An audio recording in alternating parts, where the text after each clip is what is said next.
মূলত আমেরিকার যে বিমানের পাইলটটি ছিল F-35 বিমান, তো মূলত ইরানের উপর হামলা করার উদ্দেশ্যে সেখানে রওনা দিয়েছিল এবং ইরানে ঢোকার সময় মিসাইল মেরে সেটা বিধ্বংস করে দেওয়া হয়।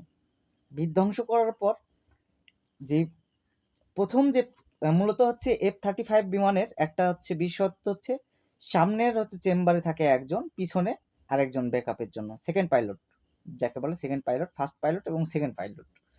মূলত ফার্স্ট পাইলট যেটা, সেটা প্যারাশুট দিয়ে ইরানের মাটিতে অবতরণ করে এবং বিমান হচ্ছে বিধ্বংস হয়। কিন্তু সেকেন্ড যে পাইলটটা ছিল সেও হচ্ছে প্যারাশুট খুলে দেয়।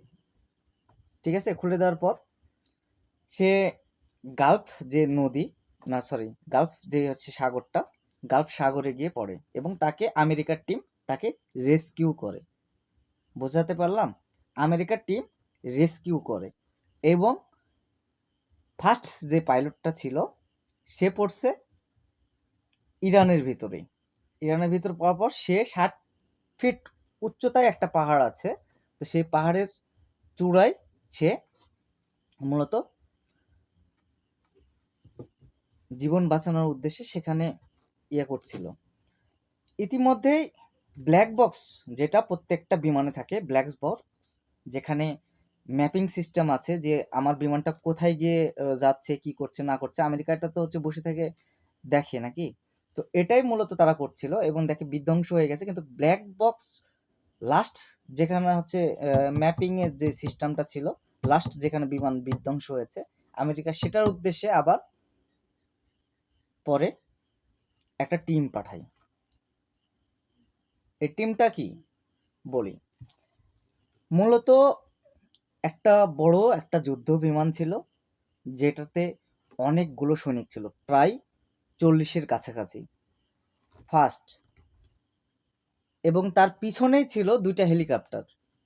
তার পিছনে ছিল দুইটা হেলিকপ্টার, আর সবার পিছনে হচ্ছে ব্যাকআপ দেওয়ার জন্য ছিল F-10, যেটা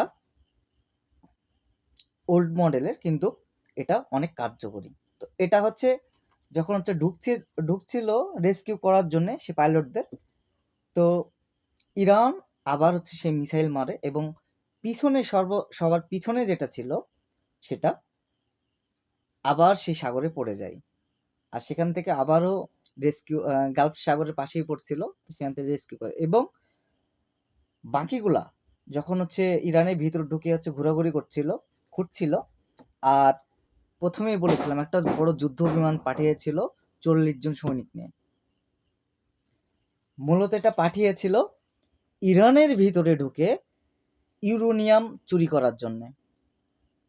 মূলত ওদের প্ল্যান ছিল যে এখানে যুদ্ধ বিমান হচ্ছে ঘুরপাক খাবে এবং ইরানের সমস্ত নজর সেই যুদ্ধ হেলিকপ্টার বা যুদ্ধ বিমানগুলোতে থাকবে এবং তার ফাঁকে যে হচ্ছে বড় বিমান যেটা থাকবে 40টা, সেটা ইউরেনিয়াম যেখানে যেখানে আছে সেখানে সেখানে সেটা এই টিমটা দুই ভাবে বিভক্ত করবে, এমনটা তাদের প্ল্যান ছিল এবং ইউরেনিয়ামগুলো চুরি করে আমেরিকার নিয়ে আসার পরিকল্পনা ছিল। ইতিমধ্যে রাতের অন্ধকার যেহেতু ছিল, তো সেখানে ইরানের যেসব অঙ্গ সংগঠন ছিল এই হেলিকপ্টারগুলো উড়া দেখে সেখানে রীতিমতো হামলা শুরু করে এবং যে প্লেনটা সামনের দিকে আগাচ্ছিল ইরান সেটা বুঝতে পারে।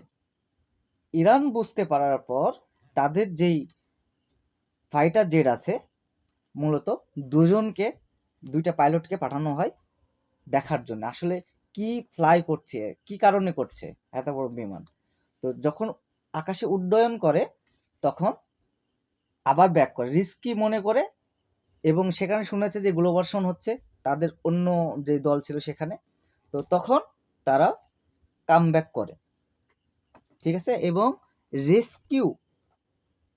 রেস্কিউ শুধু একজন প্রথমে করে, দ্বিতীয়বার আবার করে, কিন্তু ইরানের ভিতরে ঢোকে না। ইরানের ভিতরে যে সৈনিক, যে পাইলট, তাই এখনো গোপনে আছে। ইরান ইতিমধ্যে ঘোষণা করেছে যে যে এই পাইলটকে ধরে দিতে পারবে তাকে আমেরিকান ডলার 60,000 তারা পুরস্কার করবে। যে খবর দিতে পারবে সেই পাইলটের এখনো ইরানে আত্মগোপনে আছে। এটা আমরা ইতিমধ্যে জানতে পেরেছি। এটা ব্রেকিং নিউজ, যেটা এখনো কোনো নিউজ চ্যানেল খোলাসাভাবে এখনো করে নাই। আর অবশ্যই যারা ভিডিওটি দেখছেন অবশ্যই চ্যানেলটি সাবস্ক্রাইব করবেন এবং ফলো দিবেন এবং শেয়ার করে দিবেন সঠিক তথ্যটা জানার জন্যে। আর আমি স্ক্রিনে দিয়ে দিব যে আসলে কিভাবে কি তারা করেছিল। মোটামুটি ছিল এটাই বিষয়। দেখা হচ্ছে নেক্সট ভিডিওতে।